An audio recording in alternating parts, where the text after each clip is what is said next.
Welcome into the TWMP Daily. I'm Scott Faughn. As Jack Buck used to say about Mike Shannon, Aaron Shrimp is on assignment. We are joined today by a person, one of the true gentlemen of Missouri politics, Senator Mike Moon. Senator Moon, welcome to the TWMP Daily. Good morning, Scott. You're in the news a lot. But this time you're in the news because you filed a lawsuit against the bill that law that was passed out of the first special session about the Kansas City Stadium funding. Can you give me the clip, just like a very, very unlawyerly educated hillbilly? Can you give me the high points of the lawsuit? Sure. My primary contention was that I believe that it violated the Missouri Constitution, and my specific contention was against Article 3, Section 38A, where the Constitution, in my view, says that you can't use public money for private uses. And these Major League ball teams are private, and even though their tax credits are what is being distributed, it's still public money. And so I think we violated the Constitution there. There's some other provisions too, like single subject rule and things of that sort, which we had a win this week too in the courts on the single subject issue. But, I that was. Let me ask you though on the first point. We'll break this up into two. We'll talk about the first part about the funds, and then I really wanted to talk about the Hammerschmidt portion that I've always thought. It is so funny to me. There are some folks that, believe it or not, Senator, are not always your biggest fans. But almost every person I know that observes politics will attest. You have a point on the Hammerschmidt portion, but let me get in and ask you right off the top. The public funds part. I mean, on some point, you're using public funds for private use when you buy stuff from companies, right? I mean, where do you draw that line of public funds are being used by private folks? How do you define where that line should be? Well, these private entities are ones that are actually private businesses or private individuals. And I believe that when they are a private business and they are the businesses primarily for their benefit, they shouldn't be looking for the government to use taxpayer money to fund their enterprise. And so, what about an employer? What if a big employer is coming to Lawrence County, and the state decides, okay, we've made the final two or three, because it's one of those things in my heart. I totally agree with you. It makes all the sense in the world. But when you break down the brass tacks of they could be in Missouri or Oklahoma, and 500 of the folks you represent and live with and go to church with and go to the Walmart with, they could get really good jobs, and the state decides it's in our interest to offer them an incentive to come here. That's where my head kind of kicks in and says, okay, now there's got to be some leeway here. Do you have any leeway in that position? Yeah, in fact, you mentioned Walmart. I'm sitting in a coffee shop in Mount Vernon right now, and years ago, Walmart made a proposal to come to Mount Vernon. And so the city leaders considered it. They had some discussion with the Walmart leadership. And they decided that, it would probably benefit the community for Walmart to build a store, which they did. And the local community decided to give them some tax abatements. It wasn't from the state. So it's a local decision. And so that's where I think the line is drawn for me. When you get into a Boeing, they don't have enough torque locally usually. I mean, on a project like that, I see your point. But what about you get a big employer where the local subsidies aren't enough and wouldn't really factor into the deal? Well, that's another issue, and I don't know that I've thought every detail through, but those are considerations that with Boeing, there is a demonstrable benefit that's different from a ball team. And so I think there are some clarifications that need to be made, and there's some delineations that we could look at to say, there is a difference. And there might be some consideration for some companies, but when you talk about ball teams particularly, we like having them here, especially when they're winning. And I think that's something, though, that they should be able to fund their own enterprise. Well, when Mike Kehoe, who of all the things people can say about Mike Kehoe, he has a head for business. He probably has the best business background of any governor since Governor Stark. He looked at the numbers and he believed Missouri, it was a good deal on the numbers. Was your opposition, I don't agree with you on the numbers, or just because it's a sports team, or where did you draw the line of I would consider Boeing, but the Chiefs' jobs aren't enough to make me really want to support this? Well, it was primarily just black and white in the Constitution that talked about private enterprise shouldn't get public money. And I think that as we talked about Boeing and Walmart, perhaps there are some differences there. But in this, I've talked to a number of people who either they agree with the Constitution's take on it or not. They either like the Chiefs or don't like the Chiefs. Some like the Chiefs, don't want the money going to them. Some don't like the Chiefs and don't want the money going to them. This is something that's clearly the Hunt family has the money, especially the Hunts, to build or renovate a stadium. And whether they do or not, still, I believe the Constitution should reign in this particular stead that public money should not go to a private entity such as Major League ball teams. So would you agree with my take that the Chiefs should get a renovation, but the Royals, because of the 10-26-85 terror attack, should be kicked out of Missouri?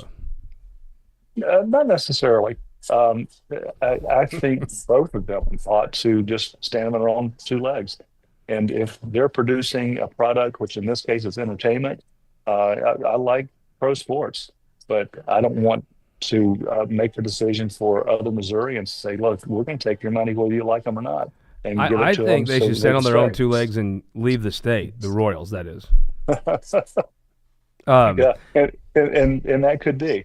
I'm not going to take that position at this point, but nonetheless, Well, let me, nonetheless, the reason I reached out to you, the reason I was so grateful for your time, really, is you have been very consistent in your position on the bills the legislature passes. Almost, I don't like to say all, but 70% of them have legitimate questions about whether they violate the Hammerschmidt clause, which is a provision that bills should be single subject bills. You have been the leader in this. There are people on the left, the right, common sense. You have more support. People tell me how they support your position more than they want to say publicly. You have a lot of thoughtful people, but it always comes down to in the last second, oh, we got to get this done, or we got to do this, and they do them in a big jumbled mess. Break down how this bill, why you went and filed and got a win when you sued over the Hammerschmidt violations of the special session legislation. Mhm. Well, it's as you mentioned, consistency. Yeah. I'm not the lightest bright light bulb in the room. You can tell that, I'm sure. But when things are simple, it seems to make sense. Are And you when I can trying to say understand you're a simple hillbilly? well, sometimes I do kick up some cow manure on my boots. You know, it's funny. They teach slow play into us Southern Missouri guys. They don't teach that in St. Louis much. They're smarter than you, and they'll tell you. Well, I'll admit there are a lot of people smarter than me, so probably I'll And just the leave slow it play there. continues. But in any case, it seems clear to me when you look at Article 3, Sections 21 and 23 that talk about having a single subject in a bill, and then you can't amend the bill so that it changes the original purpose. And then the bill has to have that single purpose, and you can't add things to it. But we did this clearly, and you say 70%. I think it probably even goes up and maybe even to the 90% that we do that to bills. And sometimes it's purposeful. You mentioned that, oh, we run out of time, got to get these things done. Well, if we would methodically have hearings and pass bills single subject, we could get a lot more things passed through the legislature, and I'd probably vote more for in favor of them. Okay, let But me play the other side of that though. okay, You said, well, if they had more floor time and worked through more bills, I think a lot of the same folks that would privately under their breath say, he's right about the Hammersmith parts of this legislation, would also raise the point that a lot of that floor time is taken up by you, frankly, going filibustering that's, bills that, that's and a I fair would say point. that's your right as a senator on every day, all the time, but you certainly avail yourself of that right, maybe more than others. Well, if you go back and look at what I've talked about and why I've taken the floor, you can disagree or agree. That's may not be the main point. And yeah, I've taken a lot of time, but how many times have we adjourned early? How many times have we not gone into session? And so, there's an argument on both sides of that. So, yeah, I've taken up a lot I of see your time. point totally, and I've watched sometimes, and I've been surprised that you left, and then sometimes I've seen you get into a spot where Senator Schatz and Senator Rowden sometimes would have you guys just filibuster till 1 a.m. when it was clear at 7 or 8 this isn't going to work. Senator O'Laughlin has kind of backed the truck up out of the ditch and just left for the night and came back with cooler heads. I've seen that strategy pay off, but I have seen sometimes where I'm like, I wonder why they're not going to the calendar tonight. Mhm. Yeah, there's a lot of reasons, perhaps. I can't tell you that I know all the reasons for either But you've allowing us to you've seen her continue or. sometimes not go all night when Mhm. I actually think that was good sometimes. When it was pretty clear everybody was locked up on this one piece, either lay it over and go to something else or adjourn because I've seen that be an effective tactic she's used though to say the longer these guys stay here, they're just gonna get madder and everybody's gonna get more dug in. Let's just stop and come back at this in the morning. I've actually seen that work a little bit, and I think maybe help eh, ease the tension sometimes. Have you not Well, felt that way? yeah, and you can ask Cindy too. Her bedtime's at what, nine That's fact. o'clock. All right. So on this particular bill, what were the Hammersmith violations you saw? Well, in 2062, you're looking at Mm-hmm. particularly. Okay, that particular bill, if I remember correctly, started as uh, prohibiting eviction or moratoriums on evictions. What happened back in the COVID era when people were Mm-hmm. not able to get their houses back when people weren't paying the rent. And so I thought that was a good bill by Chris Brown, I think, in the House. When it came over to the Senate, we added, some say it was about 50 different provisions. I don't know if it was that many, but I do know that there were things that had to do with taxation, land banks, business shutdowns, I believe, electric vehicles, sewer lanes, home inspections, and of all things, raising chickens. And so to get those things in there, the purpose of the bill was changed from moratorium on evictions to the use of real property. So that's a big stretch. Now, what had if we had changed that or put the original bill, the use of real property, then you could have added all those things in there, and I may not have had a big problem with it. I may not have agreed with them all, but at least I wouldn't have filed a Hammersmith violation.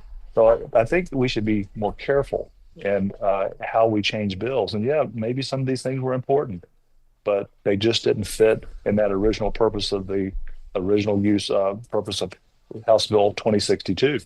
Well, to me, the courts have a role in this. It's like these IPs that have gotten so out of hand with the Sure. multiple subjects. I don't know the law, and I have no doubt they probably ruled correctly on the law, but on common sense, they'll take multiple different issues and smush them together. And now the Republicans have Mhm. copied the Democrat tactic of ballot candy, and they're doing Mhm. it too, which is everybody copies success in every line of work.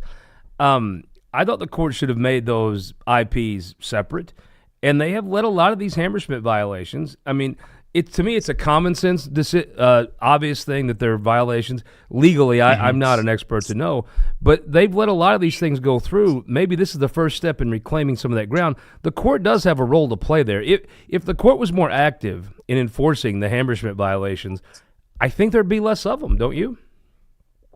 Well, yeah, I think you're right, and I believe that. Let's see, I think it was the case that we brought against the fuel tax increase back in, was it Mm-hmm. 2018 or something like that. The judge actually, in his decision, mentioned that they give deference to the legislature, meaning, and my thought was he meant that, well, the legislature should know what is right and what is not. That judge doesn't know It, many of them, does he?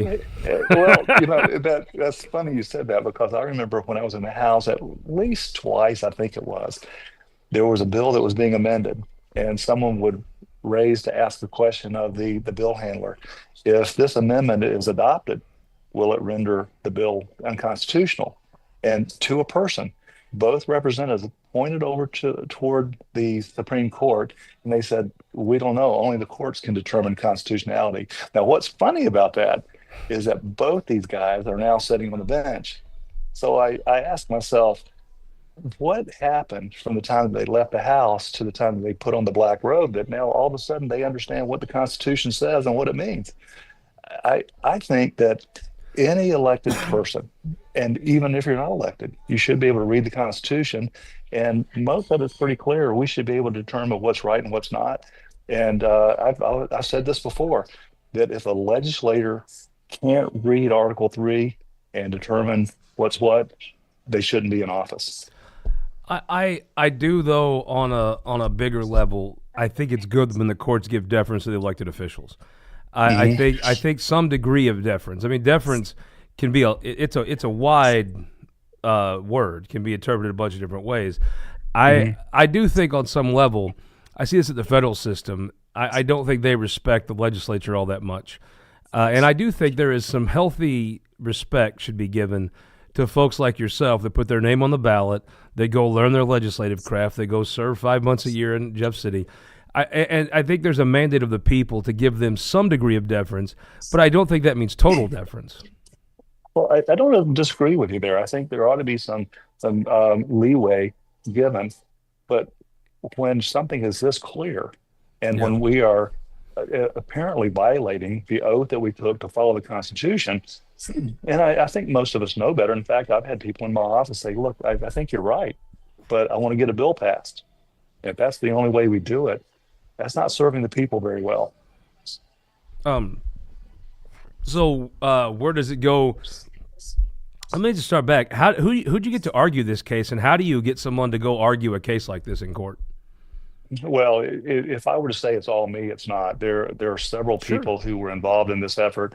Ron Calzone is one who has been leading this fight for a couple of decades plus, and he's one that's a stalwart in it.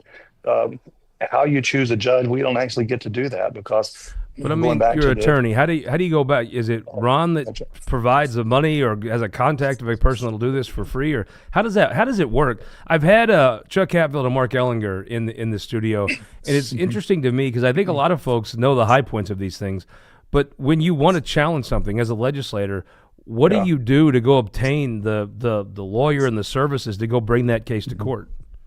Well, there's a fellow named David Rowland who has. And I'm struggling to find the organization's name now. I'll probably He's got like a nonprofit that. Yes, and he does things pro bono. He doesn't get paid. People donate to his organization. He takes on a lot of these cases. And now there is an Article 3 Institute that was started partially by Ron and Dave and others who. Whether they go out and actually try to pick an attorney, I can't say I know all the ins and outs of that. And in the case with the Senate Bill 3, though, Vivas Schrock is the attorney, and man, he's a bulldog. I think that he's going to do well in his effort. So I don't have all the answers there, but the process is something that's kind of out of my realm necessarily. I'm just glad to be a part of it. They honored me by titling the Senate Bill 3 case Moon versus State. I was thrilled that they would do that. That just means I'm the first name on the plaintiff's list. It's myself and Ryan Calzone and Representative Bryant Wolfen. And Bryant is a stalwart too. He's taken on he's full of piss and vinegar, ain't he? Oh my goodness, he knows what he's doing. It's not just getting up and talking, and I'm proud of what he's doing. And I'm also pleased that Ron allows me to hang on his coattails a little bit too. Do you see a little bit of a young Mike Moon and Bryant Wolfen? I'm hopeful, and what's really neat is I kind of do too. There are several now who at least seem to be taking on the calling to say, look, we need to stay within the confines of the Constitution, and I'm hopeful that number will grow. All right, let me ask you a couple high point topics, if you don't mind, while I've got you. And I know I appreciate the time you give us. I know you've got an appointment coming up. Um, let me start off with Amendment 3, the pro-life amendment. Where Mhm. are you comfortable where that campaign is right now? Are you talking about what we passed in HJR 73? Yes. I am not. And the reason is, um, I've been looking at a lot of different things, and I came across a presentation by a guy named Seth Gruber. I don't know if that name rings a bell to you, but he produced a documentary recently called The 1916 Project, and it's kind of a counter to the 1619, not exactly, but it traces a lot of what happened with Margaret Sanger to what happened in Nazi Germany with Hitler and the abortion industry. One of the things he said recently was that he's neither an incrementalist or an abolitionist. Now, I'm more on the abolition side myself, but he said something that was enlightening to me. And he said, he doesn't mind the incremental approach if you tried all you can. When I look at HCR 73, I don't see that we've tried all we can. I heard people say, well, this is the best we can do. And my rebut to that is, why is it the best? And he said, well, we've done polls and we don't think the voters will vote for an outright pullback of what Amendment 3 passed in 2024. Well, how do we know if we haven't even tried? And the rub is that Republicans say that we're pro-life, meaning that we protect all life. Well, if we were really pro-life, why are we allowing exceptions? Meaning that if you were conceived during a rape, like I can list a number of people who we're saying if they were in being conceived in today's time, that we would allow them to be killed. That makes no sense to me. And there Well, are but let me the ask you. You are a very shrewd politician. You have a very good sense of folks, and I would say you are in some of the most pro-life area of this state in Mhm. extreme Southwest Missouri. Do you Yep. believe that you could rack up enough votes in Southwest Missouri to offset St. Louis and Kansas City? I mean, you have won races. You've won races some folks didn't think you'd win. You have a good sense for the people of this state. I'll be honest with Mhm. you. I think if you put the previous law on the ballot right now and tried to bring it back, I'm pessimistic you could pass that. Do you think you could pass that at the ballot? Scott, Amendment 3 passed by 95,637 votes. Mhm. And there were also recorded over 1 million people, so-called Christians, churchgoers, who didn't cast a ballot. So if we can't attempt to work hard enough to convince some of those million to counter that 95,637 majority that put Amendment 3 as we have now in Article 3, Section 30, or Article 1, Section 36, then we're not even trying. And I think churches are partially to blame, probably even a majority to So blame you would have in felt what better happened if they here. went for the total ban like the law was Absolutely. this fall or whenever August November of next year, and then you Well, would have supported this piece of this HJR coming back 2 years later. either that, or we could have introduced like ACR 8, which was a personhood amendment that would have been put out to the voters, and it would have allowed due process and equal protection. And But you're so, going to need that what the Republicans used to call ballot candy, and now what the Democrats call today ballot candy. I thought it was a shrewd move by Senator Schnelting and Missouri Right to Life and your caucus to insist on having some trans language in that, because I do think the folks that have serious misgivings about taking young children and having surgeries on them. I think that number is much higher than the staunch pro life number. I thought that ballot candy was well devised, and I'm a little more pessimistic than you. I think you're gonna need that argument to help seal some votes. well, yeah, we'll just have to disagree on that. I think that if we believe that God is sovereign and He is ultimately the one in control, then we as humans do what we can and leave the rest in God's What if hands. what if it was And put to you though that okay, we're gonna do this one first. I do think, and this is just my opinion, but I would say it's more likely to get a more moderate one passed than a more staunch one. What if you took your idea and flipped it and did the moderate one first, and then came back with the staunch one 2 years later? You mean the moderate one in HR 8 with the Well, equal no, protection? you take the thing that's on the ballot now that'll be on the ballot Uh, next year, and if it right. passed, then you come back with a more totally abolitionist amendment in 2028. Why couldn't you do both at the same time? Well, Give I people a think it's going to be choice and hard say, to look, argue to vote for this and this and this and this, right? oh, I don't think so.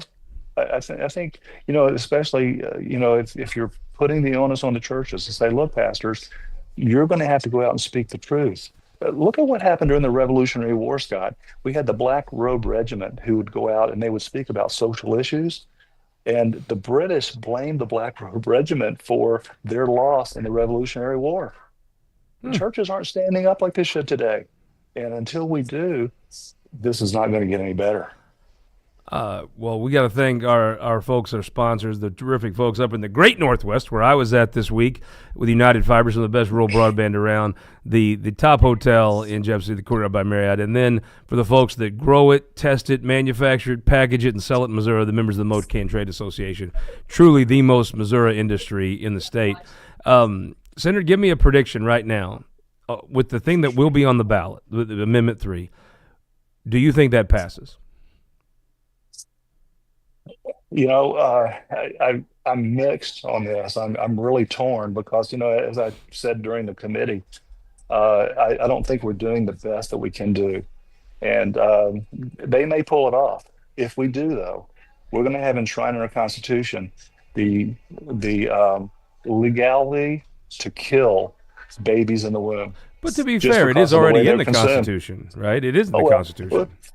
okay. You look at we're doing it from a Republican side. We shouldn't do that. But at the same time, even before Dobbs was overturned, when it was overturned, I should say, we had abortion legal in all across the nation because of the abortion pills, and You so were we a haven't done very anything to address important, that. you were a very important and influential voice in the pro-life community. Will you be campaigning for Amendment 3? Nope, I won't be. Will you be voting for it? I can't. How can I cast a vote to allow to kill babies? I can't do that. Um, Let me before you go, and if you're giving me the sign, you just give it to me. I'm not yet. As a person that I know cares about the Missouri Senate, the last special session, it felt quite sloppy. I have watched you say something that I have thought many times. They set these special sessions up where whichever chamber goes first gets to craft the legislation, and then you all show up and say you can't amend this, and it's like, well, yes, you can. You go to conference, or you absolutely can amend whatever you want to amend. Then I watched something that I actually support and hope could work, and an IP reform bill. It was something to be put in the Missouri Constitution, something to be taken seriously. It was given 0 seconds of debate. Were you Right. comfortable with how special session went? I was not at all. I had several conversations about that with senators, and to not be able to debate. I mean, we tout ourselves in the Senate as the most deliberative body. Well, you throw that Yeah. out the window, and we did, and had no opportunity. If I hadn't been called on by someone from the other party, I wouldn't have even been able to speak about the first part of the legislation. And then with the second, I was actually promised some floor time, and wasn't allowed to do that. And then right off the bat, I'm sorry, the floor time was in the regular session or another session there. So I was wrong about that. With Senator Hudson getting up and immediately calling for the previous question, I was flabbergasted that we didn't even get a time for the other side to talk. So yeah, I was disappointed. That's not really the way you run the Senate, and it doesn't bode well for future future sessions. No, I just don't think that's the way to handle business. because they were targeting Democrats sitting down, but a lot of times they're going to be targeting you to sit down. I mean, They might have been. Yeah. Well, one last question. A friend Okay. of yours that I've got to know, Senator Joe Nicola. Boy, it feels like there's a real senator about to spring out there. It felt like in special session he was quite unhappy and he was kind of twisting, and it feels like you're about to see a guy go on the floor and really come into his own in the Missouri Senate next session. Well, I like Joe, and I think he's got some good ideas. And I hope that not just he and I can work together, but all the senators should be able to work together to do what's right for the state. I think we have that potential, but I'm not real pragmatic about the upcoming session because of several different things.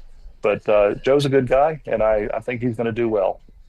Senator Moon, thank you so much for the time. I'll let you get back to things. I really appreciate it. I hope you Thanks. have a good week. Thanks, Scott. You too. Was Senator Mike Moon, one of the true gentlemen of Missouri politics. If you see smoke in here, we're getting ready for the big hot trick-or-treat downtown. Jim Dyke, I don't know I think Kara may be in charge of it. Jim's the one that called me about it. You could come Saturday from 11 to 2, get all your candy down here at 225 Madison Street. I think Kelton might even dress up. Is that possible? Maybe. Jake, I hear, is dressing up, right? I sure hope so. He's going to be Marilyn Monroe, is what he said? He's got the blonde for it. He does have the blonde for it. We're going to have a good time. Come down. Gussie will be in. He'll be here. Kelton, I got to thank you. Check this hat out. Show me. Boom. Love that. Appreciate it, buddy. Erin will be back next week. So she was going to do a takeover show, and I think she just got busy. Erin is quite in demand these days with all of her different clients and jobs. Is she? But maybe she's taking over right next week. Kelton, did y'all talk about that? I'm going to give her a call after this. Yeah, I think next week's going to be an Irish takeover. So if this desk is ticking when I get back, somebody let me know. But I think she's bringing in. I don't know who all she's got. I'll leave that to her. Maybe we come in Monday and do a show and then hand it off to her. We are out Wednesday, I believe, and then Thursday we'll be back, and we'll have This Week in Missouri Politics actually from the studio next Sunday. This Sunday we're in Northwest Missouri State University, a beautiful campus, terrific backdrop, and some of the best folks you'll ever see. They sent Erin a gift. I'm going to give it to her. I'm a little kind of put out. You know, Kelton, it's sort of bullshit, right? I mean, we drag our asses to the far corners of the state, and they're giving her gifts. Yeah, it's a little. I'm not a fan, but it's okay. Yeah, a little bit. Then Kelton Mizzou, MIZ down they're Vandy at Vandy in Nashville. College game day is there, and Mizzou is underdog, 2.5-point dog to Vandy. And this is not in a spelling bee. This is in a football game. I think they got it in the bag. Ooh, I don't know about in the bag. Ooh, that's dangerous. You all went from the least confident fan base in the world to now Drinkwitz has you thinking it's good. Road games against the top 10 opponent were good. They have some stuff to work on, but I think they got it in the bag. In the bag? That is a lot of confidence. Vandy's good, man. They are, but I think Mizzou's a little better. Truman, look, he's got a lot of confidence in you, dude. Kelton is feeling it. So, Kelton, if we win this week, right, take care of the nerds then at Vandy. They're off next week, and then the following week they have A&M at Faroe. If both teams win, if Mizzou beats Vandy and A&M wins their next two games, is game day in Columbia? I mean, if they're going to Vandy, they have to come to Columbia if they win these next two. Nashville's a fun town, though. You got to admit. It is, but it's still Vanderbilt. Well, I think they know the only time they're ever going to – I mean, Vanderbilt's, never good. They're good at, reading and stuff. I would say this is their chance to go to Vandy, right? Probably, but Columbia's a good town. I think they could – Columbia's a great town. They can do a nice game day there. Especially if they just let Moon Choi take over everything. That's kind of what part of Columbia would not be better if Moon just ran that too? I can't say. Yeah, because there's not one. So anyhow, Vandy favored against Mizzou, the underdog. So who you picking? And give me the line that you think it should be. I mean, I think it's pretty even, but 2.5 seems right. I would give the 2.5 to Mizzou, though. God, he is such a homer. I mean, every time. We set up, before he had his illegal gambling ring, we used to set this up where I would be the good guy, and every time he would go first, thinking he's going to obviously pick the other team, he would always pick Mizzou. He's the biggest Mizzou homer ever. How's your Blues doing? They still play hockey? They play tonight, and they're not doing as good as they could be. What does that mean? They're losing games to bad teams. And they put that on TV still, huh? It's on TV sometimes. It's awesome. Good for you. Good for you and good for Canada. By God, eh? I'm going to pick Mizzou, but I'm taking the points for sure. Yeah, I mean, it's going to be close. Yeah, it's a road game, top 10 team. Is it a night game? No, it's a day game, 2:30. Okay, folks, so you come down, you get some candy on us, you get to check out Jake and Drag and Kelton. What are you going to be dressed as? Please I'm say not Chewbacca. sure yet. Please say Chewbacca. What? I'm not sure.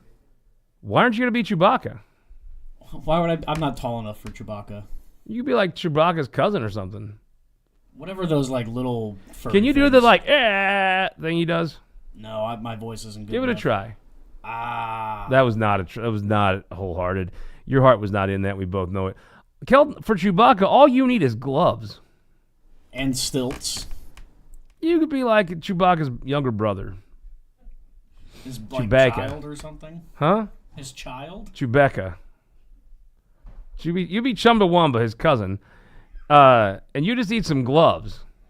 Yeah, the gloves would probably. Kelton is suit me. legitimately the hairiest person any of you know. I guarantee you. There's more hair per square inch of Kelton than anybody I've ever seen in my life. All right, so Kelton will be Chewbacca. Me and Gus are going to be Pickles. Jake's going to be. Is Jake? Can you confirm, Kelton, that Jake's going to be a crossdresser Saturday? He just told me that he's already got the dress in, so. He actually would look pretty good in that dress. He's quite fit. He's got the build for it. Yeah, he's a good-looking guy. Okay, so Saturday, come down, check things out. We got a Stone County episode of Show Missouri coming out. Schuyler County. When's it coming out? Today. We got This Week in Missouri Politics college tour from the great Northwest. Northwest State University. We had Rusty Black, Jeff Faughn. Man, that Jeff Faughn is a good dude, isn't he? Yeah, Jeff's a hell of a guy, man. That Rusty Black ain't bad, but I mean, he's no Jeff Farnan. Then next week, we will be back in the studio, back here. Irish Takeover one day. It's going to be St. Patty's Day one day around here. We're going to infiltrate it with the Irish. I thought we hung that No Irish Need Apply sign up. She may have taken it down. They sure as hell didn't do that at the AFL-CIO, did they? Nope. Guys, thank you so much. We will see you on Show Me Missouri from Schuyler County later today. We will see you Sunday from Maryville, Missouri in Nottoway County on This Week in Missouri Politics.